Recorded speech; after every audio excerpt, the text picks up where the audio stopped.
Well, we're starting to get a few trickle in. Yeah, we did confirm the invite went out, so people should be dropping in. We had about 25 registered. I'm going to go ahead and admit the waiting room. Awesome.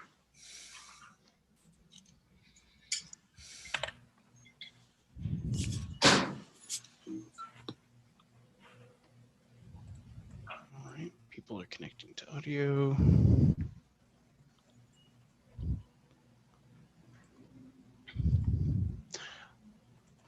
All right, welcome everybody. Thanks for joining us this afternoon as we're going to talk about renewable energy. And here's some great info. Just wanted to let you know, as a housekeeping announcement at the beginning here, we are going to record this meeting and also put it up live on YouTube. So if you're not comfortable with that, feel free to watch it later on. With that, I will go ahead and pass it over to our Dallas Environmental Quality and Sustainability folks. Thank you so much, Jordan, and thank you all for spending your time with us today.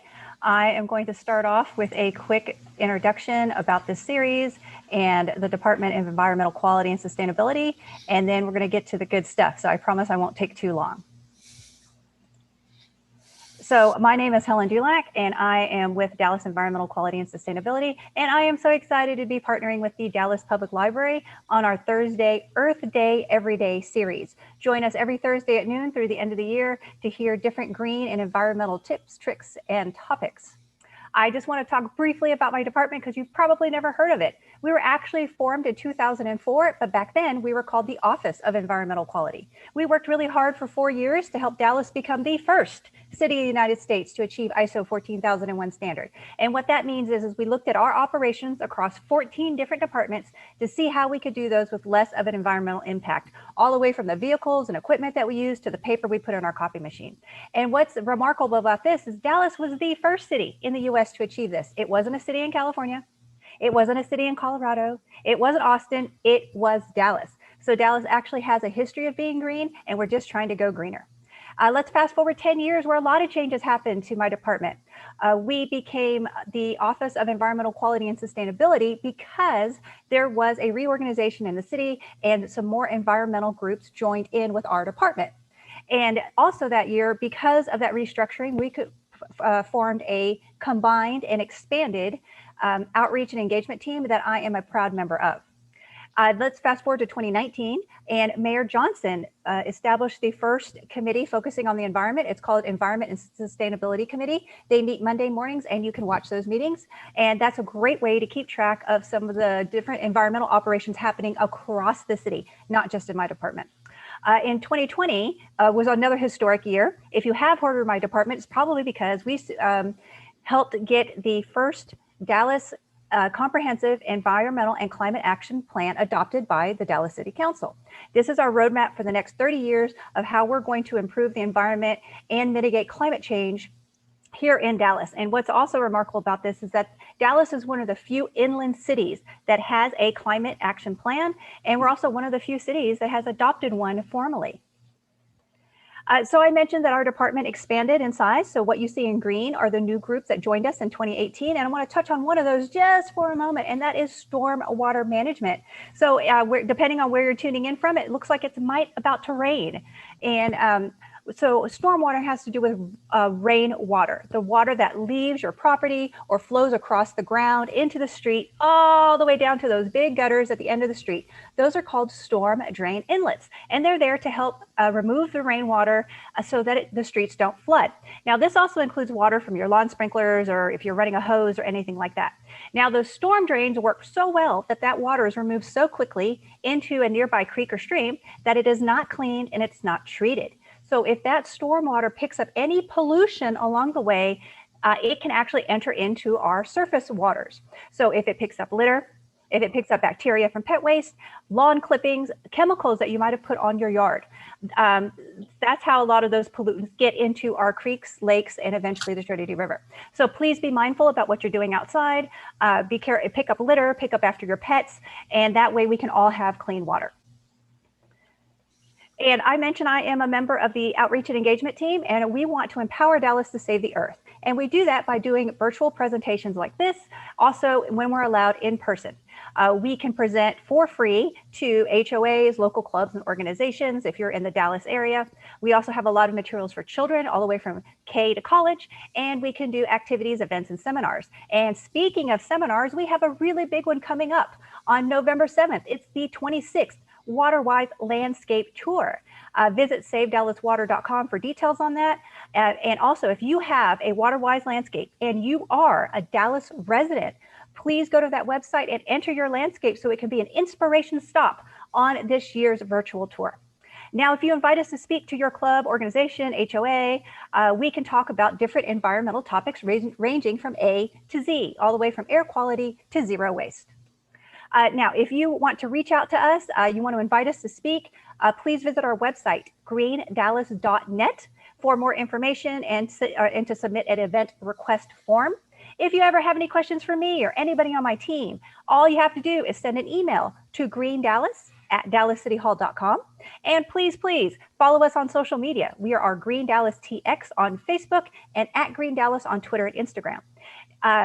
And also, just to entice it just a little bit more and to say a special big thank you for joining us today, if you send an email to greendallas@dallascityhall.com and mention that you were on this presentation, you will get a free thank you gift. You need to include your name and your mailing address so that we can get that to you. So send an email to greendallas@dallascityhall.com and mention that free thank you gift. And with that, we have a short poll we want to launch just to gauge your level of understanding about renewable energy before the presentation starts. So if we could get that going. There we go. So we're going to leave this up for a couple of minutes. There are 5 questions. So if you take a moment to please participate in that poll.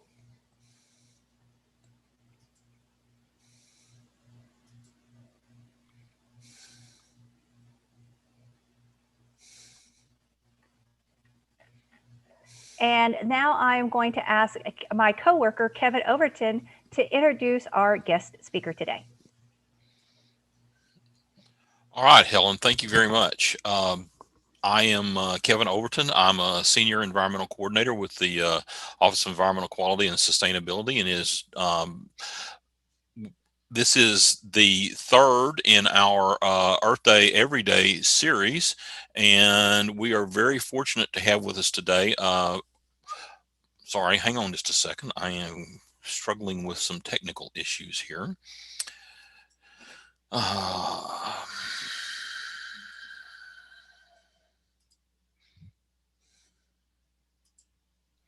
So hopefully everyone can see my screen right now, and what you're looking at is not Michael Martin, but it is Laurie Clark, who is going to be with us next Thursday.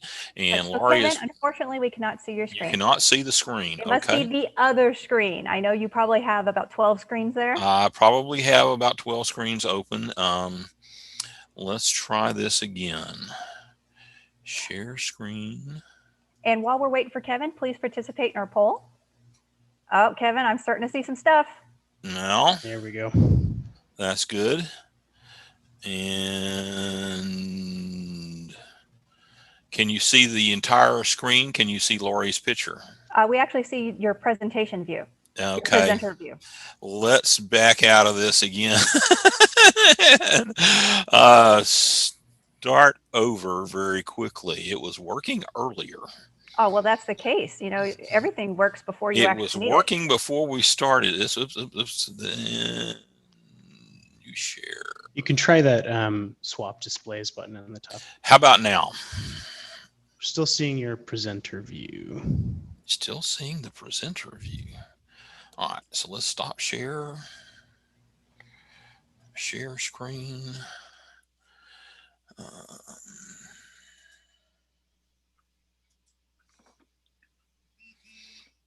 Got it. Looks got great. It. Oh, great. Okay. all the tricks of the trade. So this is not Michael Martin. This is Lori Clark, who will be with us next week. And Lori is with the North Central Texas Council of Governments, and she's going to talk about transportation and air quality, and she'll be wrapping up our series. So please join us next week. Lori, I've known Lori for a long time. She is an excellent presenter, and she is on the very cutting edge of how we can use transportation to improve air quality here in the Dallas-Fort Worth area. So if I can now get my slide to advance. This is a picture of our guest today, Michael Martin. Michael has, as it says here, long-standing passion for renewable energy. Michael started out doing work in information technology sector. He began his second career in solar in 2010, and he was the founder of a utility solar company, Principal Solar. He developed large projects valued at nearly $500 million. Now he is directing his energy into early solar adopters who are ready to lead with the clean and safe on-site power of his home state and the state of Texas, so forth and so on. You guys can read this for yourself.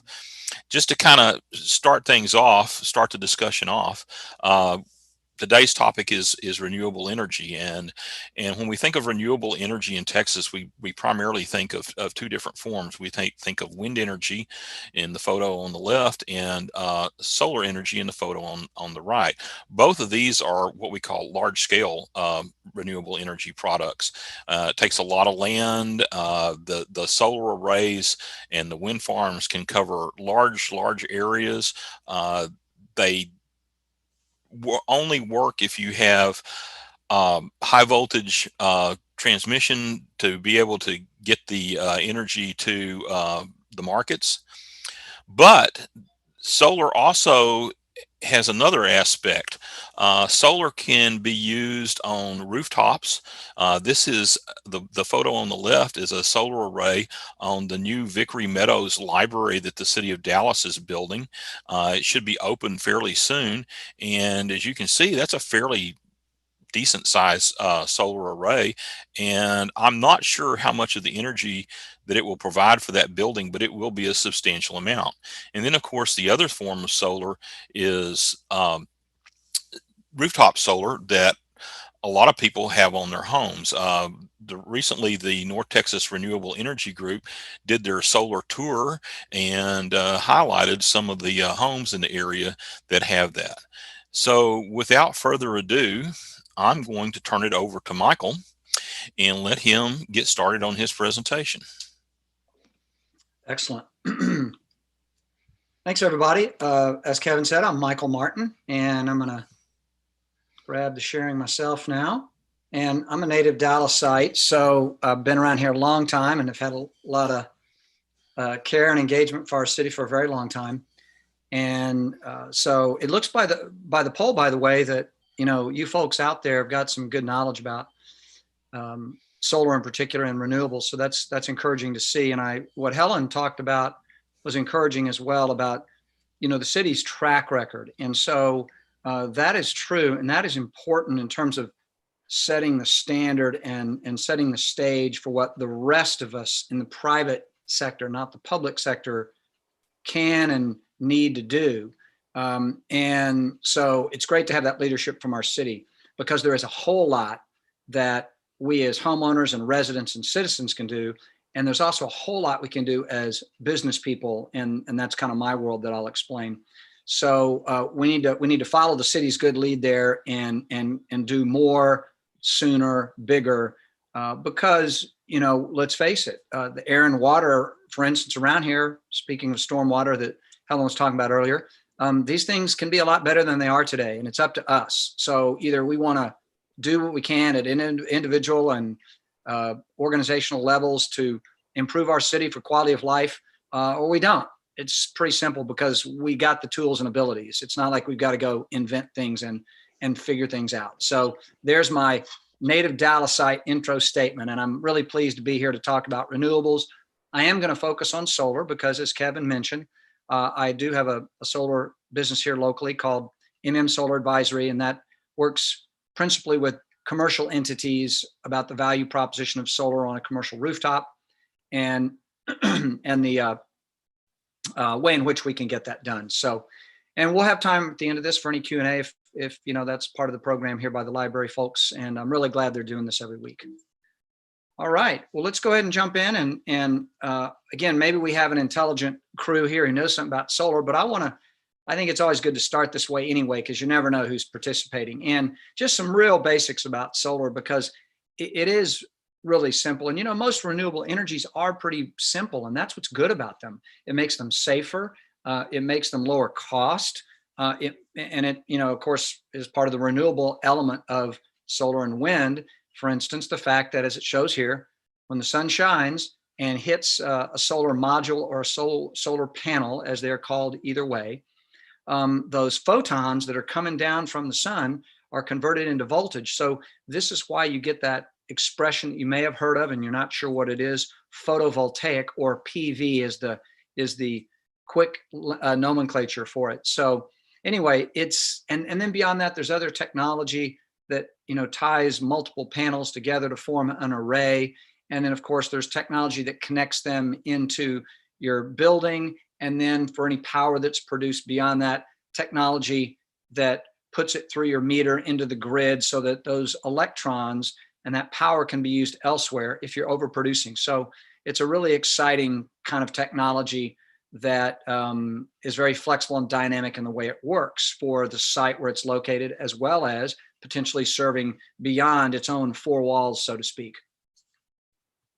Now, here's some other key facts more about the market and the business of solar these days. So first off, how many things in the country have you ever heard of that are this popular? 90% popularity, and it's pretty much consistent everywhere, because solar is present everywhere in the US, certainly at a different scale and different quantities and all that, of course, for various reasons. But it's just everybody does. There's hardly any negative, bad stories about solar, so people are positively behind it. They don't also always know why, but events like this hopefully help, in this case, Dallasites and our regional citizens and neighbors understand solar better. That's my job today.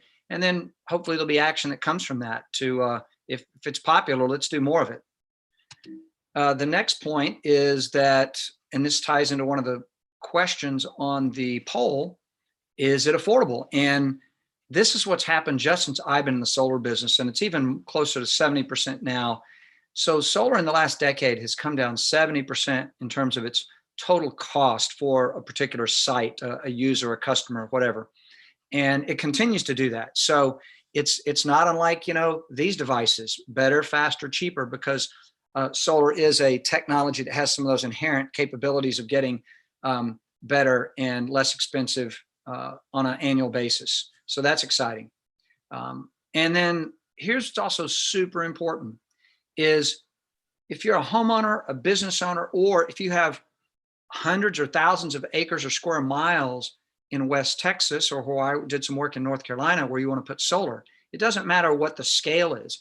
The money is available from the marketplace to finance and fund your solar project. If you don't want to write that check for your home system or your $1 million business system, that's fine. Finance it for zero down, put a little bit of money in it, finance the balance. That's important, because we all know that when the capital and the financing and the investors show up, things really take off. And if you look at that contrast over the past decade, plus or minus, of the growth in renewables, capital availability and funding versus traditional systems and types of technology. So it's popular, it's affordable, and the money's there to pay for it. It's kind of like, okay, I could stop now and y'all could all just go do something if you like, but I'll carry on, because I think those are the fundamental elements of a lot of marketplaces. And here's an example that is actually from real client I'm working with now, who's doing a project on a rooftop of a building here in the DFW area. And so this is the summary picture of lots of data, which is, gee, how does this work for us as a business, as an investment and driving savings? So in this scenario, for instance, if you do the method I mentioned earlier, where you can finance a project with no capital invested and you finance the whole thing for 25 years, there are tax credits and other treatments in year one that are very basic, straightforward, not tricky, that a company can do to experience incredible year one tax savings. And so if you're a profitable company, and in this case, you can have around $700,000 of tax credits on this project that's probably about $1.5 million, then if that money is not going to the IRS, to the Treasury, and it stays in your pocket, that is real money, people. And if you put zero down, that means you're up $700,000 in the first year. And then over time, you're going to save pennies and nickels and dimes and growing over time, because the model here suggests that, well, it's a fact that your solar price per year over these 25 years will be fixed, and that's the green line. And the blue line here, conservatively modeled, says that based on the projected increase in the price of grid power, that's how you're going to save money on an annual basis, and it gradually grows because it's a pretty conservative model over 25 years. So, but it's immediate and it's long term, so pretty compelling. Now, here's some other kind of summary elements of it that I'll just run through real quickly. I talked about the tax-driven savings to you, and that applies to homeowners as well. The investment tax credit is one feature. You get that as home as well. That's not just for business.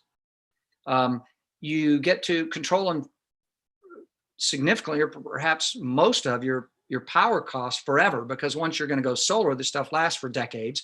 You're not going to go back. You're not going to go back to just grid power. That would be unusual. Makes your building more valuable. It protects the roof. It's a 5-star building or Class A building that's got solar on it versus one that doesn't. Certainly the way we're headed directionally with power and the recognition of the value proposition of solar, the building with solar in the future is going to certainly be more valuable to most tenants and or investors who might want to buy that building. Protects the roof, as I mentioned, because solar is super durable and can withstand even our hardy Texas hailstorms. This is a way to show real sustainability, because if you're, let's say, getting 73% of your annual power from the solar array on the roof of your building, that's real sustainability. And I contrast that with your company does incredible philanthropic things, like with Texas Trees Foundation, goes out on a Saturday, as I've done and some of y'all have done, and plant trees or clean up the lake to deal with the stormwater issues and that sort of thing. So those are super important, but operational sustainability, that is very significant. And that's a different way to, if you will, brag about and promote what you're doing as a business every single day as you run the business and use power, and everybody needs power. And that ties right into, what does that say about your business or your company and who y'all are for your investors, for your neighbors, for your customers, for younger people you're trying to hire? That group, everybody knows, younger people going to work really like working for companies that have got some purpose and some mission beyond just being sustainable and profitable. But what are they doing what are they doing to be good neighbors, take better care of their environment, zero pollution coming from their building, at least in terms of the power they use? That's significant. Companies make a big deal about that, and they should. And I'll talk more about that here in a minute. And then the other important thing is that for people around here who aren't real familiar with it, they know something about solar and go, well, I don't know if I should do this. It may take a lot of people and time and money and complicated.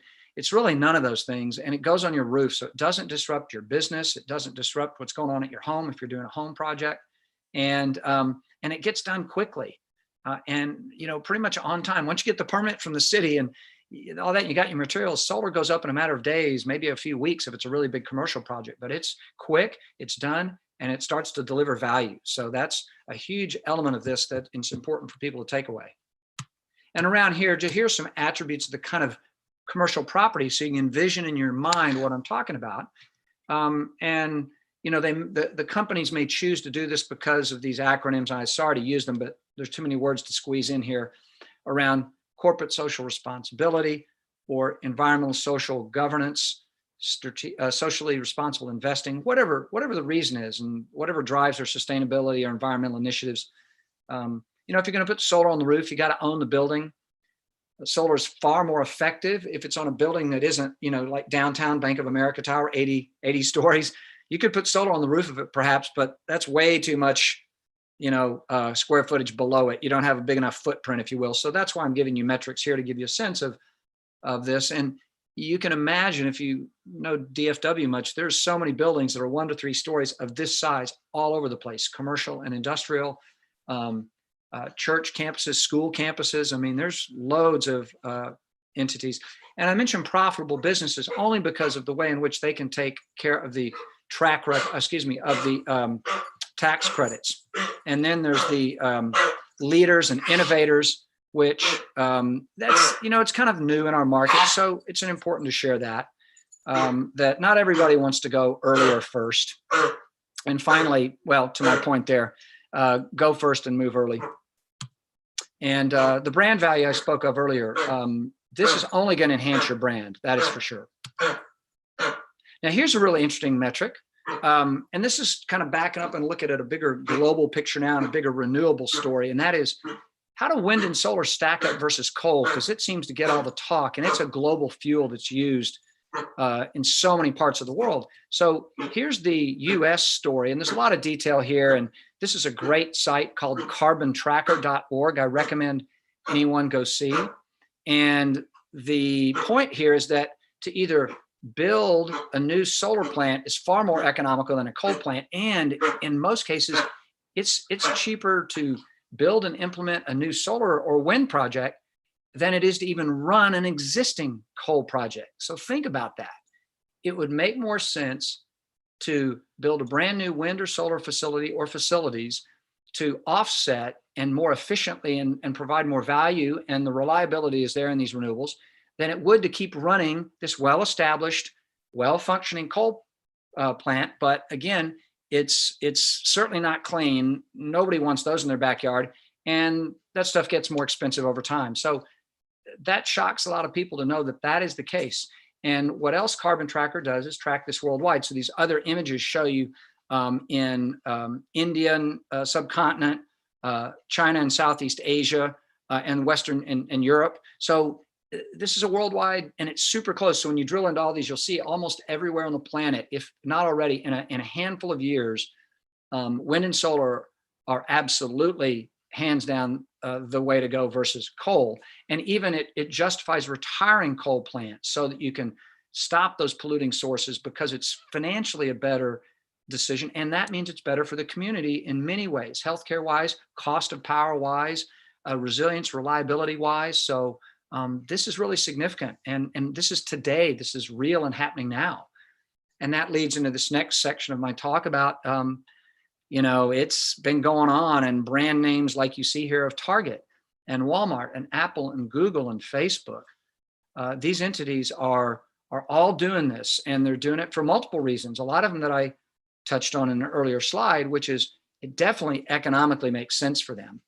And it also is good for their brand, because they can really talk in their annual reports or their communications, or even in their stores, say, hey, you're shopping in a store that's powered by clean, safe, fixed cost, reliable solar power. And I just read something recently that 2.7% of the American population on a weekly or monthly basis shops at a solar powered Walmart. So let's round up to 3%.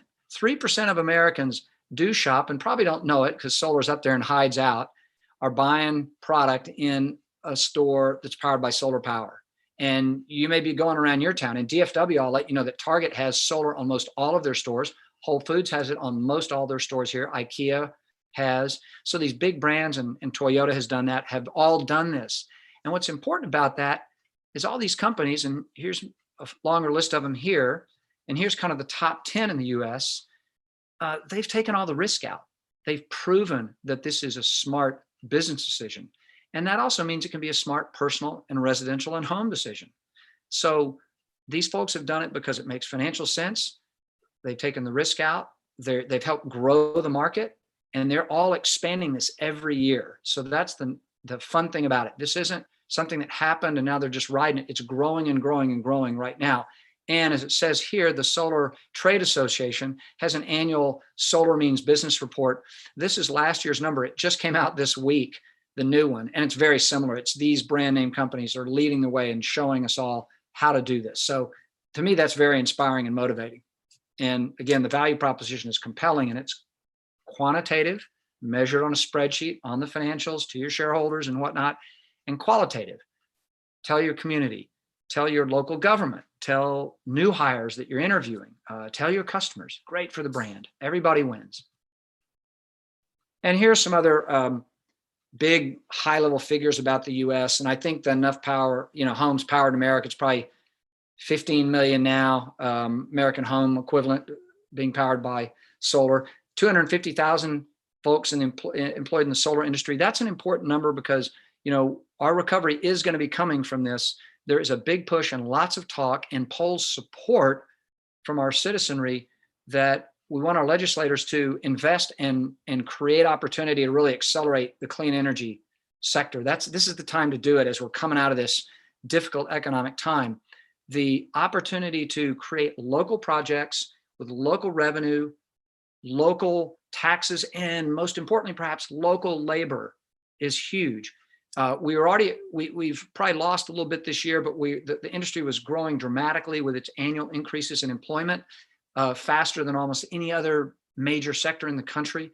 So there's huge potential there. And if you hear people saying that solar and clean tech is a job killer, that is absolutely wrong, because we have lots of different groups from traditional energy industries that are reskilling, retraining, and getting into wind turbine installation and maintenance, solar project installation and maintenance. So it's happening big time right now. So everybody can show up, and this industry is gonna everybody can ride those coattails. And here's something really inspirational for me at a global level. Look at these brands. I bet if we all took a poll, had enough time to count them, I think this is, as it shows, 190 companies, and it's grown now to over 200. These are global brands, and these are big companies. So this is going to make a difference, that have committed to go 100% renewable. And I think it's by or before 2030. I think that's the deal to be in this group called RE, Renewable Energy. So look at these brands. We all know bunches of these jump out and we go, I shop there, I buy there, I know that company, I work there, I know people that work there. So again, it's happening big time. And my real desire is that let's just get more of this going faster, because we can. And this is something, darn it, we should have put up as maybe one of our poll questions. It's good trivia, or I should have brought it in a different way, but there's the answer. This is a great trivia question, and next year will be the 100th year or centennial of Dr. Einstein's prize in the Nobel Prize in Physics. So it was not for the theory of relativity, which I think was more like 10 years later, plus or minus in the 30s, but for the photoelectric effect, as I talked about right up front. Sunlight hits a metallic type surface. It could be silicon, it could be a variety of materials, converts that to electricity or voltage. So isn't that incredible? That's how long the basic science of this has been around. So again, it's proven. It was discovered then, as I showed in the previous slides, massive global companies all over the planet are implementing it. So this stuff works. Virtually zero risk. Nothing has zero risk, but it's about as close as you can get. And then here locally, I just thought, I'll work out with the library folks and our host today, sharing this material, if that's helpful to those of y'all here today. And these are just some helpful groups and sources that you can connect into if you want to know about what's going on locally, or media sources, finance sources. I'm always available to talk with anybody about commercial and business solar here. Another group here, Solar United Neighbors, is doing great things to try and really help spread the word, educate, and get more solar adoption here in the state of Texas. So those are some sources I thought might be helpful. And then I like to close on this, because hopefully what you've heard from me, and I speak in facts and what's really happening out there, and with real numbers and real value and real impact. And that's why I'm in this business, by the way, to Kevin's point about, 20 plus years in solar and IT, which was fun and great. But as I grew up as a Dalasite and the air got worse as I ride my bike, and, it's not just me getting older, but the air is getting worse. It's harder. And my 4 daughters and change career. So I'm really driven to help bring value into this industry of clean energy for the consumer and the user of it, as well as our whole community. And here's the downside. I mean, look at the downside on the chart here at the presentation at this climate summit. What a hoax that is, huh? I mean, that truly is pretty much what the story is. There's no downside. So if we do this, the worst case is it'll be great or it'll be phenomenal. You know, that's all good. And I will stop there. So I really have enjoyed having the chance to share this with those of y'all who signed on today. And there's my contact information. And so Helen or Kevin or Jordan or whomever is MC and would like to take how we run the rest of the meeting, I'm wide open for that. Okay. Thank you, Michael. That was an excellent presentation. I really appreciate that. I have a comment to start off with, and just a reminder to everyone that if you have questions, please be sure to enter them into the chat. We still have time to get some questions in. We've got several already, but and I'll be passing those along. But if you have a question, please enter it into the chat. Comment I wanted to make was you mentioned about coal plants, and you're not the only one who's had a previous career. In a previous career, I was a environmental consultant and also did testing and environmental air pollution testing, what we call stack testing. Yep. And I started my career testing lignite coal-fired power plants for mostly Texas Utilities and SWEPCO and some other companies that are not even really in business anymore. Mm-hmm. And that was not that long ago, to me at least. It was in the mid-'80s. And I am amazed now at how many of those coal plants are no longer in production. Coal is a dying energy. Hopefully we won't see any more coal plants built in our lifetime. But not only is it the older plants like Big Brown down around Fairfield that's closing up that are 50 plus years old, but even some of the newer ones that they built back in the late 90s and early 2000s when Rick Perry was making his big push for coal, even some of those now, a couple of them that they built are now closing up just because they're no longer profitable to operate. And that's because of renewable energy, wind and solar. So got a couple of questions here that come in. And so if you don't mind, someone was asking if I wanted to put solar on my roof, how would I get started? Who would I go to, or website, or what information, what would be the best place for me to start off? Great question. So let me go back one slide. I would say for that, because let me get back to the sources. Here we go. There we go. All right. So Solar United Neighbors, I think these folks are phenomenal. Here's how they work. And they've just started in North Texas and in other parts of Texas. They get, hey, who in this city or in this part of a city wants solar on their home? I do. You show up, you join this group, and they do all the work. And then you have a little committee out of those neighbors that do selection work, and they help you collectively find the best residential solar installation company. And they negotiate on behalf of the whole group and get the cost down absolutely more than you will get one-off.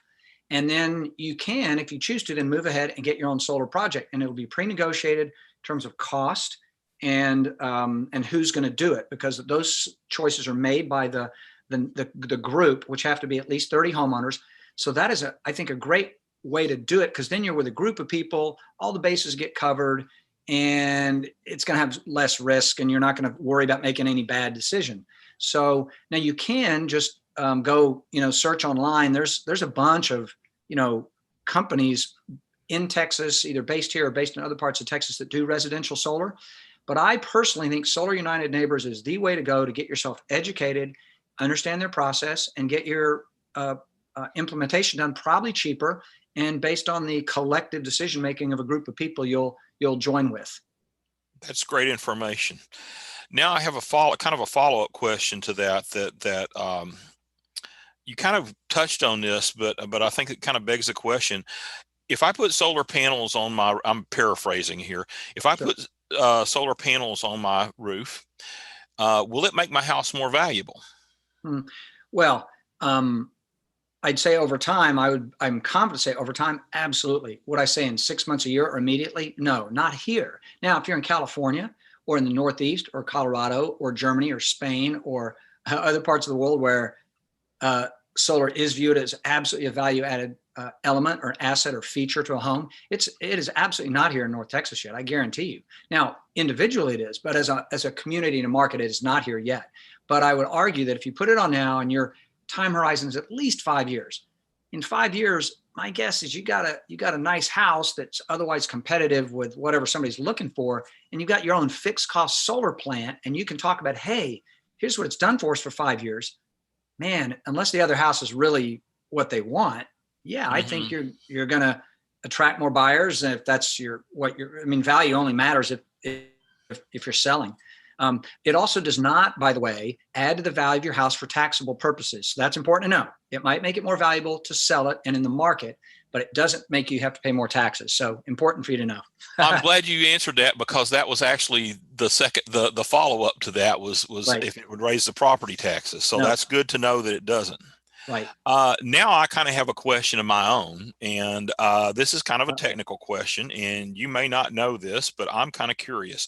You mentioned all these companies that have that are installing solar and everything, and I know that I know we both I'm sure you have solar on your house. Most of the people with North Texas Renewable have solar on their house.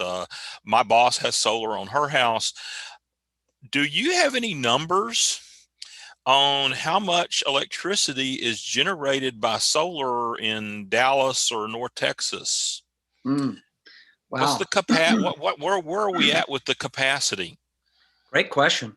I don't know, like, geez, that'd be like how many millions of kilowatt hours annually. That's, you know what, North Texas Renewable Energy Group, where you and I are both members, there's got to be one of our friends in NT Reg that knows that or tracks it. James, who's online, he might have. I was going to say, James is online. Maybe he has. Maybe he has an answer for that. But I'll say this right now: it's real small. So Okay. that's the point. It ultimately is going to be a huge number, because what's important about it, just imagine the old computing world where it was just mainframes and nobody knew what was going on. Now we're all carrying computers around. They call them phones, but these are all computers, Yeah. highly distributed, highly resilient. Things are happening where they need to happen, like in wherever you are with your computer phone. And the same thing's going to happen here, and it's going to help us for power outages, which are creating more concern by people. So whatever that number is that folks might know, that's good. But man, we got so much upside, and we need to get going, because resilience feature is becoming more critical, I think, to all of us. Well, ask and you shall receive. My partner, Brittany Wells, has just typed in on the chat box that per Google, the Dallas solar capacity in 2017 was 16.4 megawatts. Okay. Sounds reasonable. All right. So let's see, who can do the quick math on that times the, James, I don't have my computer, my calculator handy, but the point is, how many kilowatt hours does that then generate times, you multiply that times 14 something anyway. I won't take I don't remember the conversion factor, but that's good. But anyway, I don't see any more questions coming in right now, so I guess we can wrap it up. I just want to sort of also throw in a plug. Helen has already thrown in a plug. Helen, can we grab this slide from Michael and maybe post this somewhere? The one with the contacts? Absolutely. Now, also, everybody who registered for this program will get an email in a day or two that has a link where you can download this entire recording. So even if you weren't able to log on live, you can watch it on your own time. You can also re-watch it as a reference. And so that will be made available. And Michael mentioned that he might share his presentation. We can convert that to a PDF and include that in the download. That would be great. We'll have to check with Michael on that. But one last thing I want to throw out, or two last things. First of all, just remind everyone to please be sure and register for the final presentation next week. transportation is one of the major sources of air pollution in our area, and we will not be able to solve our air pollution issues without addressing the transportation issues. And Lori can help us talk about how we do that and how that will come about hopefully in the next few years. The other comment I wanted to make is, if you have not tuned into the Earth Kids, or what the presentation this afternoon, the one that's for younger viewers. That is Earth Kids. Earth Kids. Okay. Please do. I have watched a couple of them, and I am just blown away by the quality of information that comes out in those presentations. Last week, they had our good friend Shamara Norris as a special guest. If you get a chance to go back and look at that, please do. It was very informative and very good. And today we have our own Brittany Wells, who is going to talk about is ozone really orange? And I'm looking forward to that one too, because I really think that Blythe and Brittany together will be a great team. So it's not too late to register for that, so please tune in for it. And with that, I'm going to hand it back over to Helen. Well, Kevin, we actually got another question in the chat. Oh, we do.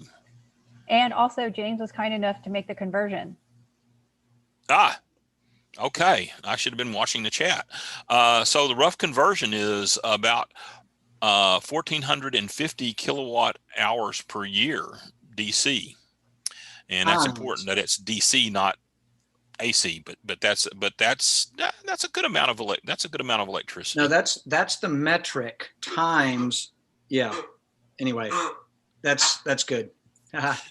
So one last question. Can you comment on the importance of on-site solar for getting the deep reductions in greenhouse gases needed to achieve the Dallas CCAP goals and reduce runaway climate change?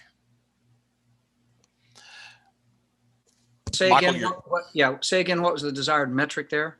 There's not necessarily a metric. It's just the importance of on-site solar for getting the deep reductions in greenhouse gases. Yes. Okay. Thank you. Well, the Dallas analysis, the city's analyses of our community is basically 2/3 of the air pollution, the greenhouse gases, and all that. Is coming from buildings and structures. So the more we make them efficient, we seal them up, we use more efficient, LED lighting. There's lots of things to do to make the buildings more efficient. And then also solar, in terms of then you're not producing power that's coming from a polluting source. So it's very relevant. It's a huge opportunity. And again, fly in or out of DFW and look around all the buildings and all the sites that are very well suited for solar. All you got to have is a quality roof that's either pretty new or brand new. It doesn't need to be brand new, but not in bad shape.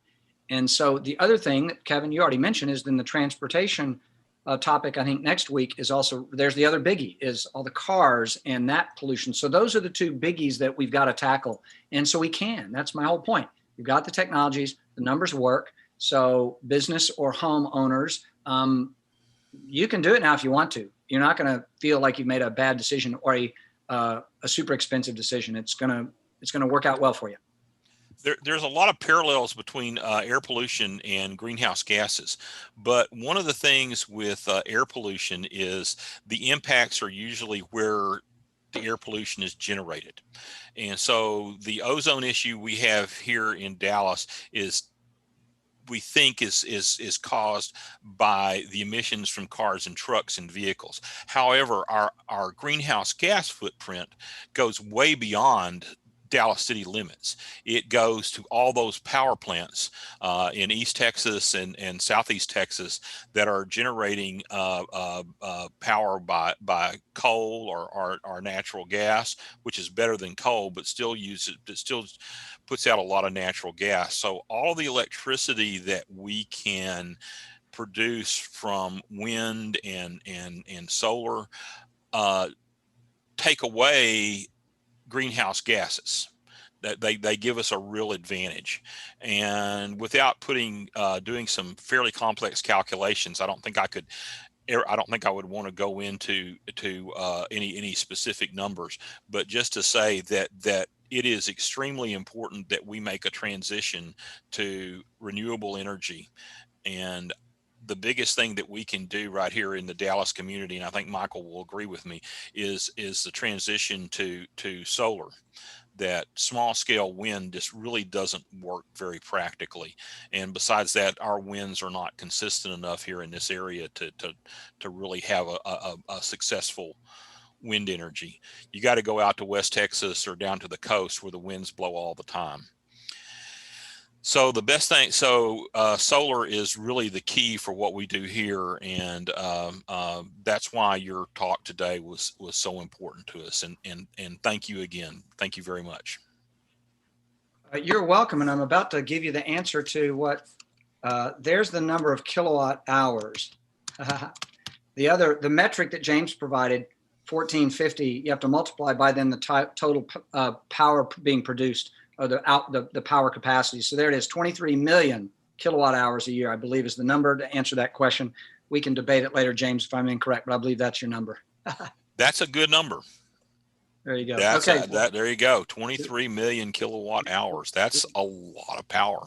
Pleasure to be here today. Thanks so much. Thank you. Helen, I'll hand it back to you. Awesome. Thank you so much, Michael. Could I please ask you to stop sharing your screen? Back to you.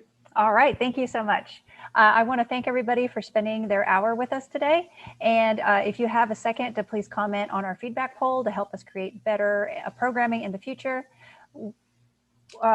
We got one last little question, if you don't mind, Michael. Could you explain exactly what incentives are given by the government for solar companies and installers and the homeowner, and why these incentives are not explained or applied to the customer or homeowner pertaining to those zero down programs? Yeah, sure. Yeah, Marquita, the quick version is, like I said, you can, at a residential level or a commercial level, it is the buyer of the technology that gets the credits. So it's not the solar company or the installer. They're the ones experiencing and then pricing lower cost projects now because their source costs are coming down. But the incentives are for you, or if you're a business, that's who gets those incentives. And I don't know, at a residential level, I will say this: the solar industry is not devoid of residential, consumer scam artists. So you got to ask a lot of questions. This is why I answered earlier: get involved with Solar United Neighbors, because they take all that concern out about, oh, I forgot to ask that, and that could have been a big issue, like about these credits and incentives. So I've got $5,000 I want to put on my $20,000 project, then you can do that, absolutely. Or you can put in zero, or you can write a check for $20,000. You can do 10 years, 20 years, lots of ways to do it. So they are out there. And if you want to collectively go through that process, I would encourage SUN, as their acronym says, to help get through and deal with those questions. So, but it's a federal investment tax credit. There's other tax depreciation methods for business that are allowed. And then also Encore has some small incentives here if your timing is right during the year that can also take your cost down just a little bit. But that's kind of a shot in the dark and is all about being lucky on the timing. But you're happy to reach out to me later if you like, and we can talk more about it sometime. And also, you guys mentioned NT-REG. Do you want to give a quick little plug about that? Sure, yeah. North Texas Renewable Energy Group, ntreg.org, is just what it says. It's an incredible group of people all over this part of the state that are brilliant people doing all kinds of things in every kind of clean tech you can imagine, whether it's EVs or batteries or geothermal or wind or solar, everything, charging stations. So it's a great group to plug into. Thank you, Helen, for putting that there. Yes. Absolutely. We're all here for the same thing. We just want for Dallas and the world to be a better place. So thank you so much for your time. Everyone who tuned in today, thank you so much. Please remember to be watching your email in the next few days to get to have an email from the Dallas Public Library where you can download this recording and other information included in that. We have a lot of information in the chat about upcoming programs, especially the one next week, 1 week from today, with Lori Clark. Please register for that program and any other library offered programs at the library market. And we hope to see you again soon. So thank you all very much. Everybody. Thanks, Helen. Thank you, guys.